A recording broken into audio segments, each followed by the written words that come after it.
প্রিয় ভাই ও বোনেরা, আজ আমি আপনাদের এমন এক কাহিনী শোনাতে চাই যা শুনলে হৃদয় কেঁপে ওঠে আর বিশ্বাস আরো গভীর হয়।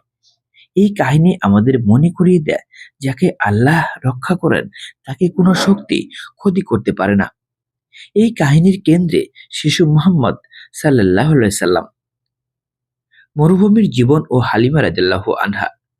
রাসূল সাল্লাল্লাহু আলাইহি সাল্লাম শৈশবকাল কাটিয়েছিলেন মরুভূমিতে, দুগ্ধমাতা হালিমা সাদিয়া রাদিয়াল্লাহু আনহার কাছে।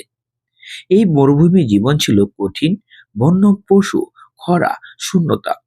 তবুও হালিমা রাদিয়াল্লাহু আনহা লক্ষ্য করতেন, এই শিশুর সাথে বরকত নেমে আসে। ওটের দুধ বেড়ে যায়, মাঠে ঘাস জন্মায়, পরিবারে শান্তি আসে। সিংহের আগমন।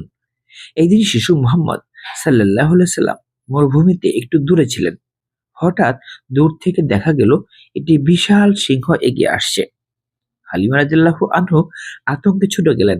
মনে হলো আজ বুঝি সব শেষ।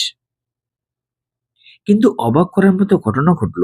সিংহটি কাছে এসে থেমে গেল, মাথা নত করলো, কোনো ক্ষতি করলো না। মনে হলো সে যেন চিনে ফেলেছে এই শিশু সাধারণ কেউ নয়, আল্লাহর হেফাজত। হালিমা রাদিয়াল্লাহু আনহা শিশুকে বুকে জড়িয়ে ধরলেন, চোখে পানি, মুখে বিস্ময়। তিনি বুঝে গেলেন এটা কোনো সাধারণ রক্ষা নয়, আল্লাহ নিজে পাহারা দিচ্ছেন এই শিশুকে। এই কাহিনী আমাদের শেখায়, আল্লাহ যাকে চান প্রকৃতিও তার অধীন হয়। নবী সাল্লাল্লাহু আলাইহি সাল্লাম ছিলেন শৈশব থেকেই আল্লাহর বিশেষ হেফাজতে। ভয় নয়, ভরসা রাখাই ঈমান। আল্লাহর পরিকল্পনা জন্মের আগেই শুরু হয়। আমরা আজ অনেক ভয় পাই, রিজিক নিয়ে, ভবিষ্যৎ নিয়ে, সন্তান নিয়ে। কিন্তু এই কাহিনী আমাদের বলে আল্লাহ আছেন, যিনি শিশু মুহাম্মদ সাল্লাল্লাহু আলাইহি সাল্লামকে সিংহের মাঝে রক্ষা করেছেন। তিনি আমাদেরকেও রক্ষা করতে সক্ষম। আল্লাহ আমাদের নবীজির প্রতি ভালোবাসা ও পূর্ণ তাওয়াক্কুল দান করুন। আমিন।